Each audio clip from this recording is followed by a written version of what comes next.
ஆவிக்குரிய அசதி, சோர்வு அப்படிங்கிறது எல்லோருக்குமே அடிக்கடி வரக்கூடிய ஒரு விஷயம்தான். ஆனா காரியம் இந்த மாதிரி நடந்தாலும் கூட தாவீதை ஒரு பெரிய எக்ஸாம்பிளாக வைத்துக் கொள்ளுங்கள். ஒரு முறை அவனுடைய மனைவி பிள்ளைகளை எல்லாம் எதிரிகள் பிடிச்சிட்டு போயிட்டாங்க. அவனோட கூட இருந்த நபர்கள் கூட அவன் மேல கலையெறியணும் அப்படின்னு சொல்லிட்டு அவன் யோசிக்கும் பொழுது தாவீது தன்னிலை பலமில்லாமல் போகும் மட்டும் அழுதான் என்று வேதவசனம் கூறுகிறது. ஆனாலும் கூட அவன் தன்னை கர்த்தருக்குள் திடப்படுத்தி கொண்டான்.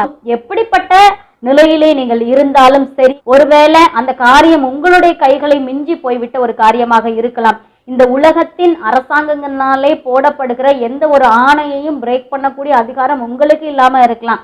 இந்த இயற்கைக்கு மாறாக உங்களால எந்த ஒரு காரியத்தையும் செய்ய முடியாது அப்படிங்கிறது உண்மைதான். ஏன்னா நீங்களும் நானும் சாதாரண மனிதர்கள் தான். ஆனா தேவனாலே எல்லாம் கூடும். நீங்கள் எப்படிப்பட்ட மோசமான சூழ்நிலையில இருந்தாலும் கூட உங்களை விடுவிக்க தேவன் வல்லமை உள்ளவராக இருக்கிறார்.